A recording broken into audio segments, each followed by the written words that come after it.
সারদা কাণ্ড, হাজার হাজার কোটি টাকার প্রতারণা, 12 বছর 11 মাস জেলে থাকার পর আজকে জামিন পেলেন সুদীপ্ত সেন। সমস্ত মামলা থেকেই জামিন। একটু চলে যাব প্রতিনিধি অর্ণবের কাছে, কারণ 12 বছর 11 মাস নিউজ 18 বাংলার দর্শকদেরকে একটু মনে করানোর চেষ্টা করব। অর্ণব, 2013 সালে কিভাবে গ্রেফতার হয়েছিলেন সুদীপ্ত সেন এবং তার বিরুদ্ধে কত বড় বড় অভিযোগ ছিল?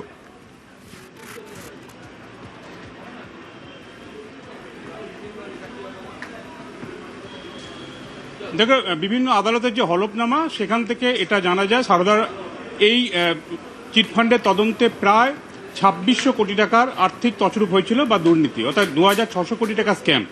সেই স্ক্যামে 23শে এপ্রিল উত্তর ভারত থেকে বিধাননগর পুলিশ যে সমস্ত আধিকারিকরা তাকে গ্রেপ্তার করে এনেছেন তাদের মধ্যে অনেকে ইতিমধ্যে অবসরও নিয়েছেন। তার মধ্যে অন্যতম দিলীপ হাজরা ছিলেন সেই সময় ডিডির অফিসার।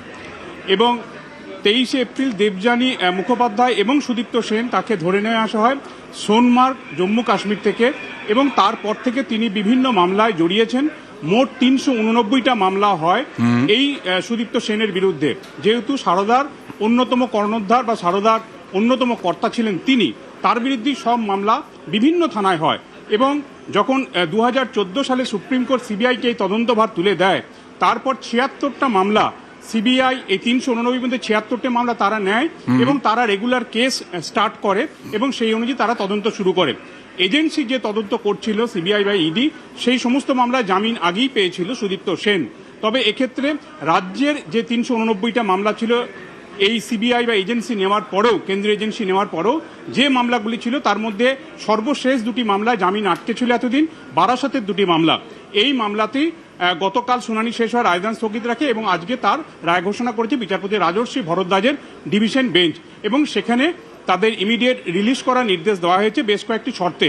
তবে শর্তের মধ্যে যে প্রধান শর্তটা অত্যন্ত গুরুত্বপূর্ণ, সুদীপ্ত সেন কোনো রকম ভুঁইফোর অর্থলগ্নি সংস্থার সাথে যুক্ত থাকতে পারবেন না, কোনো চিটফান্ডের সংস্থার সাথে তিনি যুক্ত থাকতে পারবেন না, কোনো অর্থলগ্নি সংস্থার হয়ে মানুষের কাছ থেকে তিনি টাকা আদায় করতে পারবেন বা এই ধরনের কোনো স্কিমের মধ্যে তিনি যুক্ত থাকতে পারবেন না। এটা স্পষ্টভাবে আদালতের শর্তে উল্লেখ করা হয়েছে। একই সঙ্গে যদি কোনো ভুঁইফোর অর্থলগ্নি সংস্থার সঙ্গে তার সংযোগ খুঁজে পাওয়া যায় তাহলে ইমিডিয়েট তার জামিন নাকচ হয়ে যাবে, এমনটা কলকাতা হাইকোর্ট তার আরেকটা প্রশ্ন ছোট্ট করে উত্তর চাইবো, যে সুদীপ্ত সেনের জন্য হাজার হাজার মানুষ চোখের জল বেরিয়েছিল, সেই সুদীপ্ত সেন রাজ্যের বাইরে যেতে পারবেন না, থাকবেন কোথায় জানা যাচ্ছে কিছু?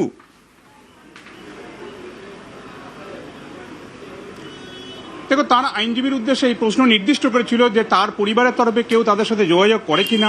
তার জামিন করার পর তিনি যদি কালকেও বের হন প্রেসিডেন্সি সংশোধনাগার থেকে, তাহলে তিনি কোথায় গিয়ে উঠবেন এই বিষয়টা নিয়ে কিন্তু স্পিকটি নট তার আইনজীবীরা মুখ খুলতে চাইছেন না। এবং সেক্ষেত্রে নির্দিষ্ট করে তার পরিকল্পনা থাকতে পারে, তবে রাজ্যের বাইরে তিনি যে যেতে পারবেন না তা আদালতের শর্তে স্পষ্ট। এখন এই নির্দেশ পাওয়ার পর তার আইনজীবীরা চেষ্টা করছেন কালকের মধ্যেই যাতে পুরোপুরিভাবে জেল মুক্তি হয়, কারণ তার একবার সেরিব্রাল স্ট্রোক হয়েছিল এবং তারপর থেকে প্রেসিডেন্সি সংশোধনাগারের মধ্যে চিকিৎসাধীন ছিলেন তিনি। ধন্যবাদ। যখন সারদা মামলা শুরু হয় তখন টোটাল 389টা মামলা ছিল। তারপরে সুব্রত চট্টরাজের জাজমেন্ট আসার পর সুপ্রিম কোর্টের একটা ডিরেকশন আসে যেটাতে বলে যে সিবিআই সে সমস্ত মামলাগুলোকে টেক ওভার করবে। তো সেইখান থেকে বাদ বাকি বেশ কিছু মামলা যেটা সাবসিকুয়েন্ট ডিরেকশনের পরে সেইগুলো স্টেট ইনভেস্টিগেটিং এজেন্সির কাছে ছিল, সেটার ভেতর থেকে দুটো মামলা Barasat police station case number 901 আর হচ্ছে বারাসাত পুলিশ স্টেশন 937, এই দুটো মামলায় সাবসিকুয়েন্টলি ওনার এখন বর্তমানে বেল রিলিজ করার জন্য বলে দিয়েছে আফটার ফার্নিশিং বন্ড।